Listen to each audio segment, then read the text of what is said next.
और इस स्पीच की जो सबसे इंपॉर्टेंट चीज है वो मैं आपसे शेयर करने जा रहा हूं। उसमें क्या कहा, हिंदुस्तान की एक दफा फिर अपनी आखिरी स्पीच में तारीफ की है। क्या बोला है, बात की है इमरान खान साहब ने कि इंडिया एक खुददार मुल्क है।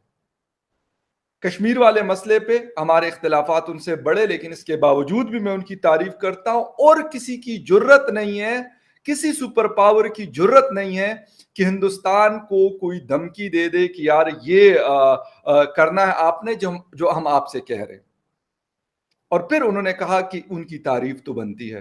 खान साहब बिल्कुल सही किया आपने कि आखिर में जाते जाते आपने एक दफा फिर इस बात की तारीफ की है कि हिंदुस्तान जो है हिंदुस्तानी एक खुददार कौम है और हिंदुस्तान एक खुददार मुल्क है।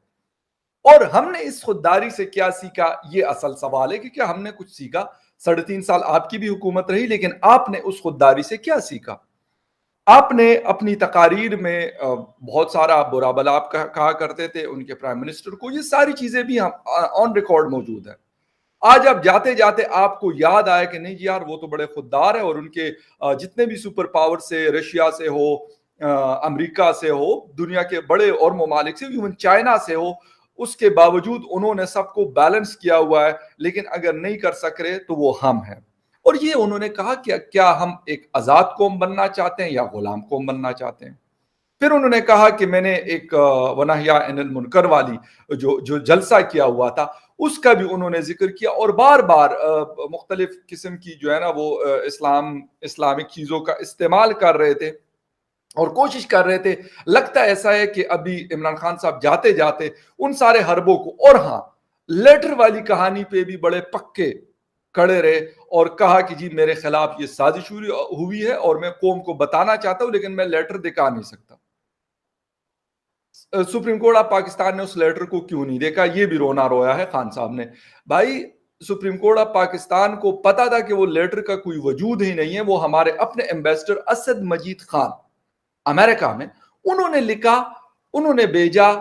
जिस तरह की एम्बेसीज हमारे हिंदुस्तान में जो हाई कमीशन है उनकी तरफ से भी चीजें आती होंगी, रशिया से भी आती होंगी, अफगानिस्तान से भी आती होंगी, डिफरेंट किस्म के ओपिनियंस आते हैं। आपकी एम्बेसीज वहां पे होती है तो वहां की चीजों को मॉनिटर करती है, इसीलिए तो वो मतलब बैठे होते हैं। वो अपनी तकरीर में बार बार जहां वो भारत के बहुत खिलाफ हुआ करते थे, तो जैसे ही वो अपने करियर के इस मोड़ पर पहुंचे हैं कि जहाँ पर वो हार रहे हैं, जहाँ पर वो शिकस्त खा रहे हैं, जहाँ पर उनको ये ख़तरा है कि जब वो इस हुकूमत से कल के बाद निकलेंगे, कल शाम के बाद, तो उनको उनकी पकड़ भी हो सकती है, उनको बंद भी किया जा सकता है, उनके खिलाफ मुकदमात भी चल सकते हैं, जेलें भी हो सकती हैं और बहुत कुछ इससे ज़्यादा भी हो सकता है। तो उसके साथ ही उन्होंने वो कंट्रीज़ जो उनके खिलाफ थे उनकी तारीफ़ करना शुरू कर दी है, यानी जिनके वो खिलाफ हुआ करते थे। भारत की उन्होंने आज इतनी तारीफ़ की, इतनी ज़्यादा इंडिया को उन्होंने जो है वो सराहा है, वहाँ की फ़ॉरेन पॉलिसी को, वहाँ की हुकूमत को, वहाँ की गवर्नमेंट को, वहाँ की सॉवरेनिटी को, वहाँ की खुददारी को, इंडिया की बहुत ज़्यादा इमरान खान ने आज अप्रिशिएट किया है।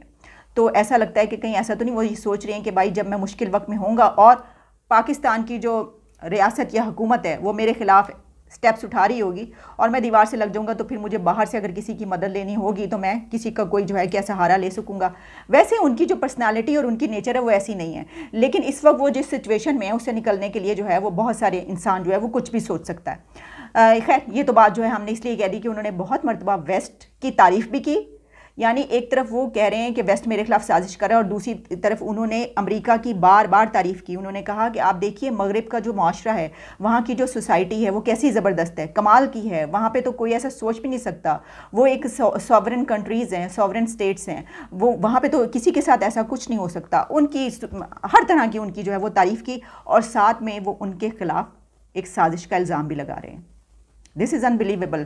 एक ही बात, यानी उनकी हर बात में कॉन्ट्रेडिक्टरी स्टेटमेंट्स भी आती चली जा रही थी। वो पहुंच गए हैं हिंदुस्तान और अब उन्होंने वहां की तारीफ शुरू कर दी और उन्होंने कहा कि जी बड़ी खुददार कौम है, फॉरेन पॉलिसी कोई और नहीं बनाता उनकी, वो किसी के दबाव में नहीं आते, अपनी मर्जी से अपने मुल्क को चलाते हैं, वगैरह वगैरह वगैरह। तो खान साहब इसके साथ जरा ये भी आप देख लेते कि फॉरेन पॉलिसी वो क्यों बना पाते हैं, क्योंकि वो हर वक्त कर्जे नहीं मांगते रहते, उनके ऊपर किसी किस्म का इस तरह का दबाव नहीं होता कि अगर IMF ने पैसे नहीं दिए तो उनकी वाट लग जाएगी। ऐसा कुछ नहीं है जो पाकिस्तान के साथ है।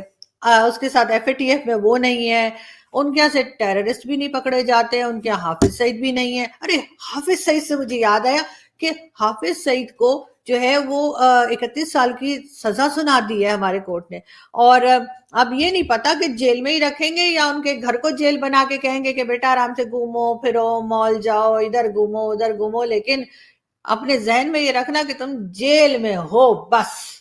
बेशक तुम असल जेल में नहीं हो, अपने घर में हो, अपने लग्जरी उठा रहे हो, इंटरनेट देख रहे हो, टीवी देख रहे हो, गाने सुन रहे हो, डांस कर रहे हो या कुछ भी कर रहे हो, लेकिन हाँ ये है कि तुम जेल में हो बस। असल बात तो सोचने की होती है। जो हमारे यहाँ कहते हैं ना कि जब कोई आता है तो कहते हैं कि जी घर में जगह है, कहते जी घर में जगह हो ना हो जी, दिल में जगह होनी चाहिए। तो इसी तरीके से एक तस्वुर किया जा